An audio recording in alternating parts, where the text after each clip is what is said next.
October the 25th through November the 7th, 2022, Frida and I were given our second trip by our church family with Burke Christian Tours. This time we went on the Southwest Adventure. Our tour director was Tara Smith, very sweet, very knowledgeable, great tour director. Our driver was John Brown, and I'm sure John is one of the best in the business. We had a very good trip with these two. Our first day was spent basically just traveling in the bus, very comfortable bus, and we had lunch at the Westtown Mall in Knoxville, Tennessee. We had dinner in Jackson, Tennessee, and spent our first night at the Hampton Inn Shady Grove in Memphis, Tennessee. Day two was also a travel day for the most part, but we went into Arkansas and stopped by the Capitol in Little Rock, Arkansas. It's a beautiful capital. But one of the most fascinating things to me and one of the most moving while we were there was the Vietnam Veterans Memorial. I have several friends who served in Vietnam. One dear friend I don't get to see much now. He lives in Michigan, and he was in the Marine Corps, so I took a picture of the Marine there and sent to him. And then after that, it was back on the bus. For some reason, I guess I take so many photos, I'm always one of the last ones on the bus. But we had a bunch of great bus mates, and we just enjoyed the tour bus. Our driver, John Brown, great driver, he was a cut up. You see him here. And then our tour director here on the right in the yellow jacket. And then some of our bus mates, and you see Frida back there in the back of the bus. I don't know why they put us in the back. But then we went on and we had dinner at Corky's Ribs and Barbecue in Little Rock, Arkansas, and then traveled on to Texas, where we spent our second night at the Hyatt Place Dallas Garland in Dallas, Texas. The morning of our third day, we were up early and we went into Dallas, Texas to visit the John F. Kennedy Memorial at Dealey Plaza. And this is a place where President John F. Kennedy was assassinated. This was a kind of a somber day for Frida and I. We discussed where we were. We were both in elementary school, and remember our teachers coming in and telling us that the President of the United States had been assassinated. But the motorcade was heading in the direction we're walking here down Houston Street. It would take a left here at the stoplight on Elm Street. The shooter was supposed to be on the second floor of the book depository building there, Lee Harvey Oswald, and he took a shot, actually took 3 shots with an old bolt-action rifle, so they say, down Elm Street here, and you can see the X in the road there. This is where the first shot hit President Kennedy in the back of the head. And you can see by the X there where the shot was. I'm going to turn around and point you back toward the building here in just a moment. And you can see how far he had to shoot. He only got 3 shots off. You see there the circle. Of course, the tree wasn't there at the time, but he made that first shot. Then he makes 2 more shots, and those are placed down the street also with X's. But this is the grassy knoll that bystanders said they heard a shot come from. Magruder was there. That's where he filmed his video. And again, it was kind of a somber day for Frida and I. We left there and went by the AT&T Stadium and then made our way to Fort Worth, where we visited the Fort Worth Water Gardens. I had never heard of the Fort Worth Water Gardens, but it was just a beautiful, beautiful place. Wish we could have had more time there. It was so very peaceful. There are a bunch of different water displays and fountains there that they're just absolutely gorgeous. It's quite a place to visit. We enjoyed our time at the Water Gardens. When we left there, we boarded the bus and headed out to the Fort Worth Stockyards. Matt and Malia, Will and Josh visited the stockyards at some point in time and told us we didn't need to miss that. So we're so glad that we were there on the bus trip. It was really neat. We went to Billy Bob's, which is supposed to be the largest honky-tonk in the world, and it is a huge, huge place. We were there around lunchtime, and there wasn't much going on there. And we were going to have lunch there, but the little cafeteria in there, it just didn't look too inviting. So we decided to just stroll around in the place. And like I say, it's just huge. There's bars all over the place, dance floors. And they actually have a bull riding ring set up in the bar. And it's a pretty good size arena there with quite a bit of seating. And they have bull riding events there sometimes weekly, but at least once a month. So that was a neat visit to the stockyards. We left there and we made our way into New Mexico, where we spent the night at the Baymont Inn in Hobbs. On day 4 of our trip, Friday, October the 28th, we had breakfast at the hotel in Hobbs, New Mexico, boarded the bus and headed for Carlsbad, New Mexico to Carlsbad Caverns. It was a beautiful trip. The countryside there is just beautiful. We saw a wind farm. I've never seen a wind farm before. And just all the way through to Carlsbad, there were just miles and miles of wind farms and miles of oil wells. When we got to Carlsbad Cavern, we got on an elevator and rode down 79 stories to the main part of the cavern, which is called the Big Room. You can hike. It's a 2-mile steep hike if you like. We took the elevator. It's actually 751 feet down to the mouth of the cave. The elevator exits onto a 1.5-mile walking trail that takes about 2.5 hours to complete. There's some steep grades, slippery places as water drips from the ceiling almost constantly. The trail takes you around a large limestone chamber named the Big Room. It is almost 4,000 feet long, 625 feet wide, 255 feet high at its highest point. It is the largest underground chamber in North America. The average year-round temperature in the caverns is about 55 degrees. Head coverings are recommended due to the presence of bats in the caverns, although we were told not to inspect bats during our visit in that season. 125 miles of the caverns have been explored, and in that, 119 caves discovered. It's also believed that much or more, at least that much or more, remains to be explored. We left the caverns, had a good time there. We made our way into Wilcox, Arizona, where we spent the night at the Holiday Inn Express in Wilcox. The next morning, we were up bright and early, headed to Tombstone, Arizona. We passed the Boot Hill Graveyard on the way into town. It's on the hill just outside of town of Tombstone. And of course, Tombstone's the place where the famous gunfight at the OK Corral occurred. It's still a working town. Tombstone is still a working town, and all of these streets have working shops and restaurants and things in them.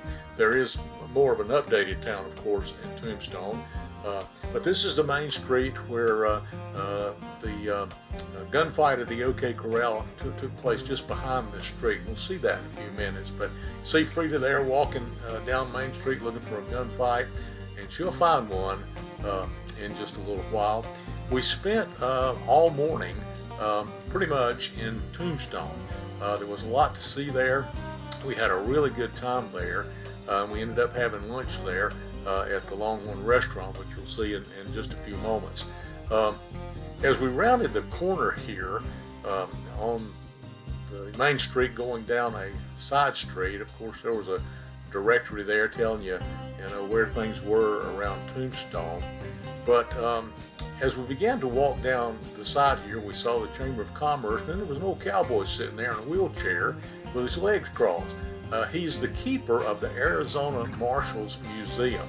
He was a neat guy, and he started talking to us about his injury, and he showed us what he could do with his leg because of his injury.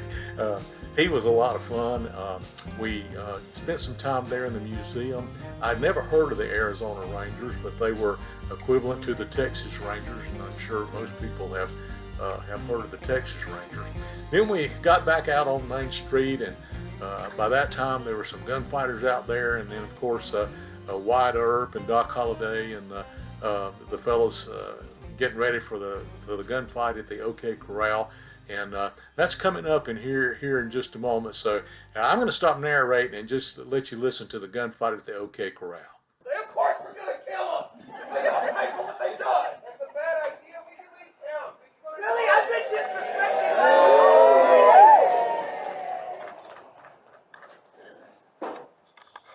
Cowboys looking for a fight? Now you got it. Up your hands, boys. We're here for your goods. Hold on, there's no one unlocked! No, what are you doing? I got no gun, what are you doing? You better get the fight or get away!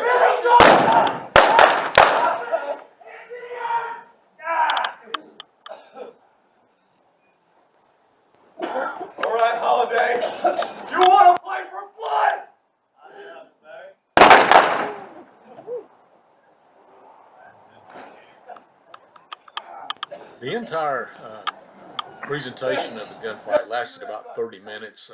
It was a good presentation, and it basically showed you what took place up to the gunfight, and it's supposed to be an actual recreation, but we had a good time there in Tombstone. After leaving Tombstone, we went to the Pima National Air and Space Museum in Tucson, Arizona. We only had about an hour to spend there, and there are hundreds and hundreds of airplanes there. Frida and I took a quick trip around the place, and I made as many photos as I could. I've only added a few here. I probably made about 100 photos, but we got to see a lot of things there and enjoy our time at the Space and Air Museum there. We left there and went to Sequoia National Park. This is the only place in the world actually where the saguaro cactus grow. They're huge cactus and or cacti, I guess you would say, but absolutely beautiful national park there in the saguaro desert. We had a good time there. We took a trip around the park in the bus actually, but it was just gorgeous there. After leaving the park, we went to Pinnacle Peak Restaurant in downtown Tucson, Arizona for a group dinner together. We had a really good dinner there, a good time, and ended up leaving there for the night to check in at the Holiday Inn Express in Tucson, Arizona. We would spend one night there and get up bright and early the next morning to head toward Phoenix. Day 6 of our journey was Sunday, October the 30th, 2022. We left Tucson, Arizona very early in the morning, headed toward Phoenix. It was a beautiful ride between Phoenix and Tucson. Since it was Sunday, they asked me if I would bring the Sunday morning message on the bus during our trip. So I got up and preached a sermon in the bus on Sunday morning. Frida took this picture from the back of the bus. We arrived at Phoenix and went to the state capitol, which was absolutely beautiful. Across the street from the state capitol in Phoenix, there is a memorial park, and it is just gorgeous. There are memorials there to all the branches of services and all the wars that the Americans have fought in. There's really a moving Vietnam Veterans Memorial there. There's a moving Naval Memorial there also. It's just a beautiful, beautiful park. We spent quite a bit of time in Phoenix that day, and we had lunch on our own in Phoenix. There's a monument of the Ten Commandments in Phoenix, and also they have stones all the way up of the Bill of Rights. There's two, the First and Second Amendments. We had a good time in Phoenix and enjoyed Phoenix very much. When we left Phoenix, we headed toward Sedona, Arizona, and on the way we stopped by Montezuma's Castle National Monument. This is a place where 50 or more cave dwellers lived in the desert high country there in Arizona between Phoenix and Sedona. There are little holes in the walls where they actually lived in caves. They actually built structures up in the side of the mountain. Some say they did it for safety, but most say that they did it for the ability to live in the cool and stay away from wild animals.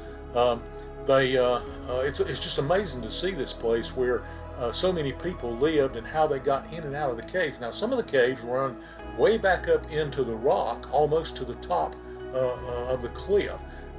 They would come down and they would farm the land. There was also a place down there where there's a river that runs at the base of this cliff where they would get their water.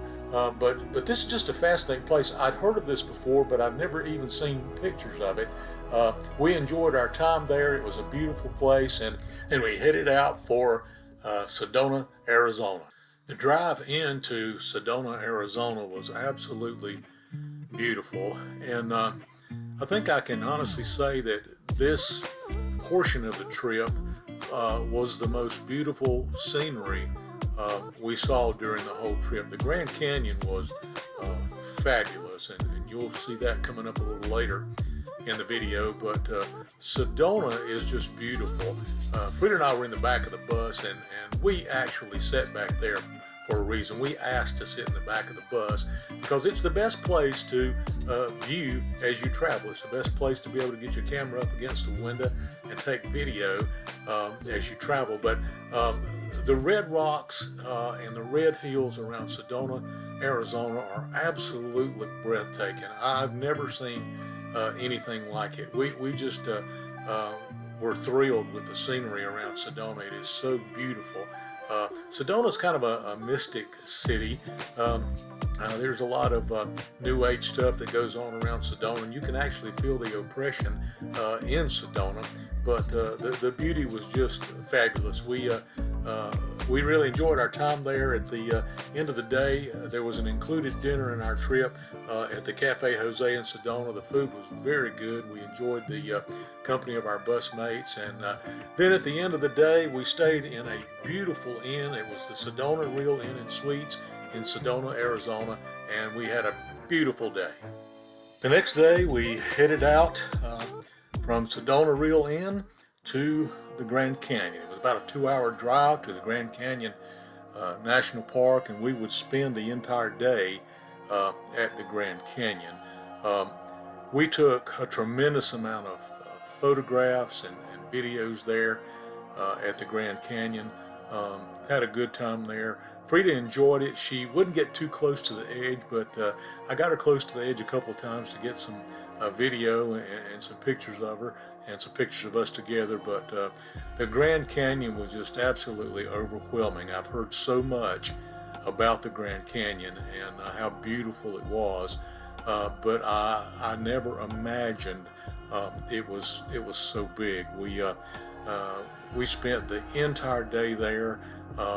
And as a matter of fact, we decided as we went into the park, the bus mates got together and we decided that rather than go back out for dinner somewhere, we would just stop somewhere at a convenience store or grocery store and pick up some picnic items and stay in the park so that we could see the sunset. So we stopped the bus and we all went into a grocery store and picked up some things and decided that we would just camp at the park all day long and hang around until sunset.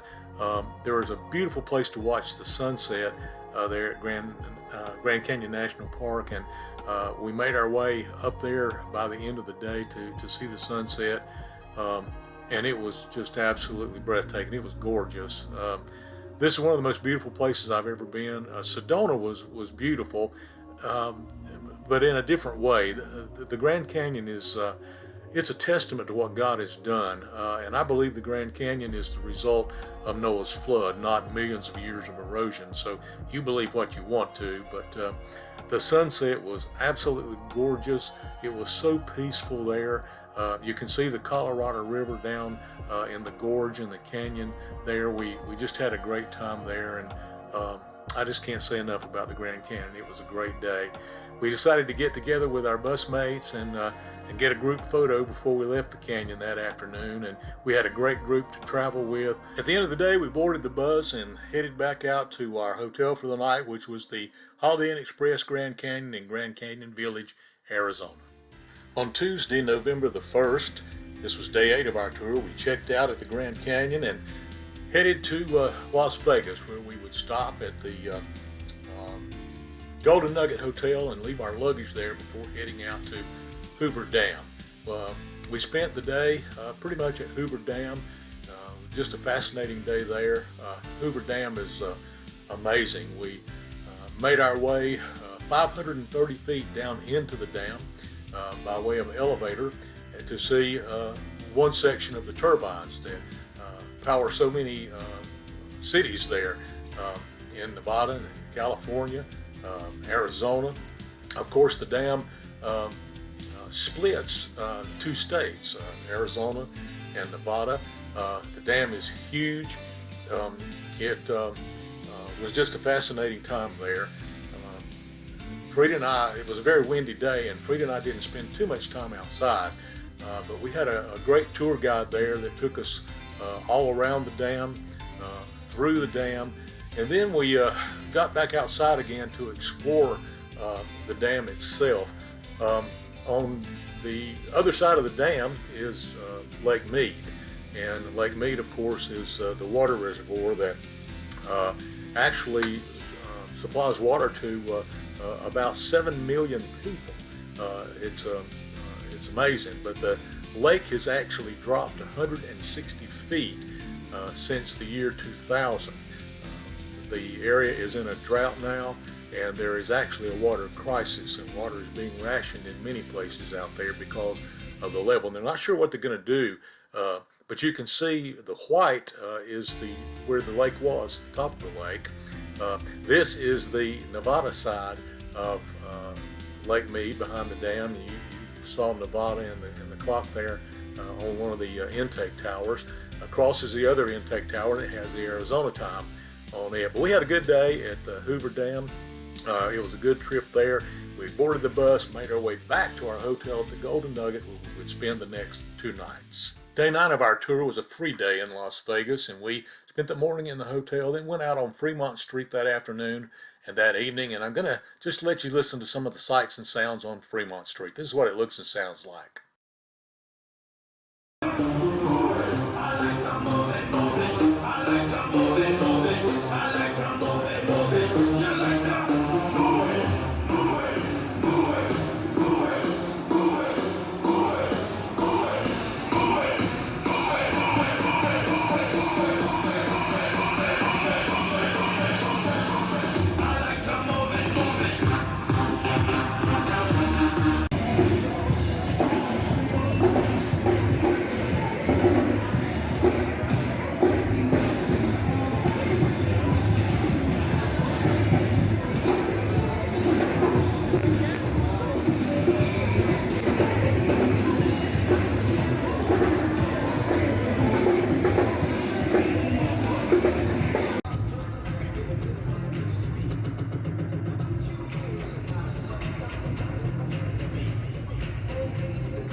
The next video you're going to see is a father and 3 sons who are all drummers. I'm a drummer. I enjoyed them very much. Took some video. I'm going to let you see that. I hope you enjoy it.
Later that night, we took about a 3-hour Jeep tour with some of our bus mates. We had 3 Jeeps actually full of folks. There were about 6 or 8 folks in each Jeep. We just toured the Las Vegas Strip in the Jeeps and saw a lot of the hotels. One of the things that I really enjoyed was going by all the wedding chapels. There are so many wedding chapels there on the Strip in Las Vegas. The little white chapel where Elvis got married, and of course it's the Elvis wedding chapel now. But they were a lot of fun to see, and just all the sights on the Strip were a lot of fun. So I'm going to stop narrating and just let you enjoy some of the sights that we filmed during our Jeep tour.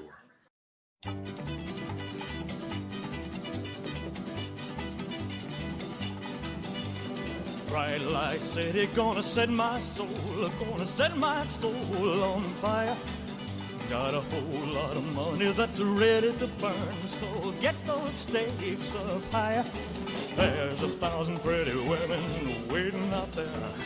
They're all living the devil may care, and I'm just a devil with love to spare. So viva Las Vegas, viva Las Vegas. How I wish that there were more than 24 hours in the day. Even if there were 40 more, I wouldn't sleep a minute away. Oh, there's blackjack and poker and the roulette wheel, a fortune won and lost on every deal. All you need is a strong heart and a nerve of steel. Viva Las Vegas, viva Las Vegas. Viva Las Vegas with your neon flashing and your one-armed bandits crashing, all those hopes down the drain. Viva Las Vegas. Here's a shot from the top of the high roller sky wheel.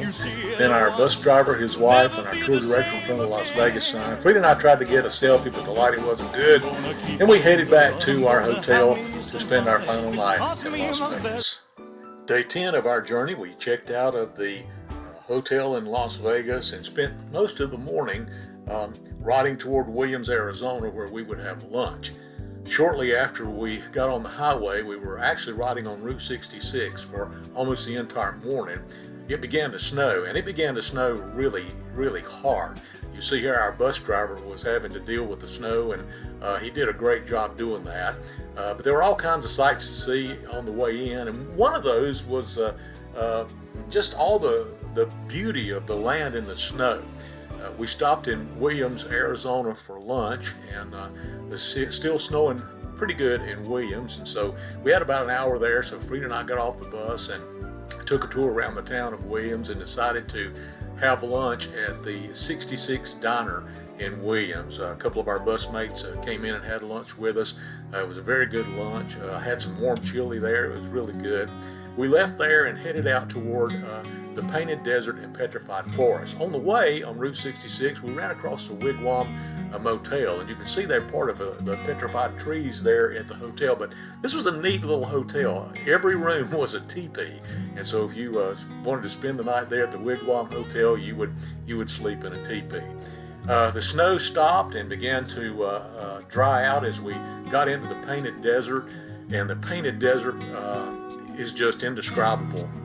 The video and pictures I have of it really don't show the beauty of it. The hills are striped with different layers of different colored sediment.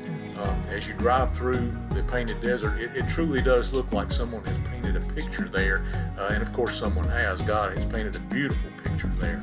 As we got on into the Painted Desert, we came across the Petrified Forest, and Frida has always wanted to see the Petrified Forest. I'm glad she got a chance to on this trip. This is just a forest where trees that had been buried under sediment over a period of years were unearthed by a flood there, and so there are just miles and miles of trees laying on the ground that are petrified. We left the Petrified Forest and headed out toward Gallup, New Mexico, where we would spend our 10th night at the Comfort Suites. Day 11 of our journey found us again on Route 66, headed out toward Albuquerque, New Mexico. We would go to tour the city of Albuquerque. It was a beautiful day, beautiful drive there. We stopped in Albuquerque and ate at another one of the many 66 diners along the way. There are so many diners named 66 Diners along Highway 66. But this was a neat little diner. It's probably one of the nicest we visited in Albuquerque. We left the diner after a good lunch and went into the old city of Albuquerque, and it's a neat old city. We explored it quite extensively there, spent most of the afternoon in the old city of Albuquerque, and there was just so much to say. This is a beautiful church. I think it was built in actually in 1793 in Albuquerque, New Mexico. We left Albuquerque late in the afternoon, and we would travel basically by night to get to our hotel in Tucumare, New Mexico. And of course, all the little motels along the way on Route 66. We would stay that night at La Quinta Inn. Saturday, November the 5th, day 12 of our journey. We checked out of our hotel in Cucumari, New Mexico, heading for Amarillo, Texas. On the way to Amarillo, just outside of Amarillo, there is the Cadillac Ranch. Now, this is a neat place. This is the guy who in consecutive years bought new Cadillacs. He would drive them a year, dig a hole, stick the front up in his field, and bury it there. He did that for 10 years. There's 10 Cadillacs out here. Now, they were practically new when he put them out here. They're old now, and there's actually a paint truck. You can stop and buy paint, and everybody goes out there and paints on these things. But it was really neat to see the Cadillac Ranch. We spent about 20-30 minutes there and had a good time at the Cadillac Ranch.